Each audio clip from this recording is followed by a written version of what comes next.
Emmanuel est un ami très proche. Je suis très fier d'avoir été à l'origine de sa carrière. Et c'est un homme très intéressant. Et je suis convaincu qu'il sera un jour président de la République. Le marché a désigné M. Macron comme président de la République, aidé en cela par quelques électeurs. C'est que le président de la République n'a plus de pouvoir, ou beaucoup moins de pouvoir, en tout cas qu'avant. Mais que les Français, et lui-même aussi, croient qu'il a toujours les mêmes pouvoirs. Mais pourquoi il aurait moins de pouvoir? Véronique Jacquier, Sud Radio. Il a moins de pouvoir pour 1000 raisons. D'abord, pour de bonnes raisons. Il n'y a plus la peine de mort.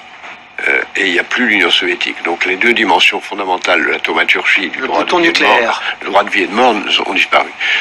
L'euro, aussi bonne raison, fait qu'une grande partie de la politique économique est heureusement devenue européenne. La décentralisation, les grands investissements ne sont plus dans l'État et la politique de grandes infrastructures ne lui appartient plus. Les privatisations, il n'y a plus de politique industrielle possible. La globalisation, le marché l'a emporté très largement. Et donc il y a un très grand nombre de choses qu'on croyait à la portée de l'État qui ne le sont plus. Monsieur Attali rappelle ici que le président n'a plus de pouvoir en dehors de celui qui lui est donné par le marché. La plupart des hommes politiques et des dirigeants politiques se contentent de gérer au mieux le quotidien et de colmater les brèches. Oui. Alors qu'il faudrait agir pour avancer. Ils n'ont pas de pouvoir réel. Ce qu'on vient de voir ont la grandeur d'être élus du peuple. Ils n'ont pas de pouvoir réel sur la société. Monsieur Attali nous rappelle également que le personnel politique est impuissant. Comprenez que les politiques sont désormais au service du marché. Le marché a donc le pouvoir. Ces traités font loi qui s'imposent à la loi des hommes. Tous ceux qui, dont j'ai le privilège d'avoir fait partie, ont tenu la plume pour écrire les premières versions du traité de Maastricht, on s'est bien engagé à faire en sorte que sortir ne soit pas possible. On a soigneusement oublié d'écrire l'article qui permet de sortir. Monsieur Attali se dit honoré d'avoir empêché les peuples de s'autodéterminer. Seuls les marchés déterminent. Son objectif est d'étendre son pouvoir.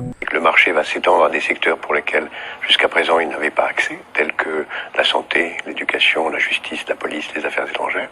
Et en même temps, parallèlement, dans la mesure où il n'y a pas de règle de droit, le marché va s'étendre à des domaines aujourd'hui considérés comme illégaux, criminels, comme la prostitution, le commerce des organes, le commerce des armes, le racket, etc., etc.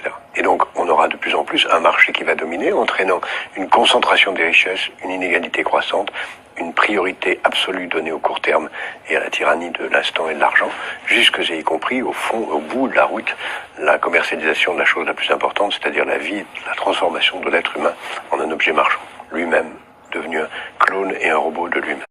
Le président, les ministres sont les seconds couteaux chargés de faciliter la prise du pouvoir du marché. Déréglementer, appauvrir et démanteler les services publics, ouvrir tous les secteurs à la concurrence, détruire les protections des salariés et des citoyens. Il s'agit de livrer au marché les derniers bastions détenus encore par le peuple. Et pour que le peuple fasse silence, aucun gouvernement n'osera plus aujourd'hui revenir sur l'état d'urgence. C'est ce qu'a annoncé Manuel Valls. Aucun gouvernement. Vous nous dites qu'on ne pourra plus sortir de l'état d'urgence? Non, je pense qu'on n'en sortira plus jamais parce que tout gouvernement qui sortirait de l'état d'urgence donnerait le sentiment d'une faiblesse.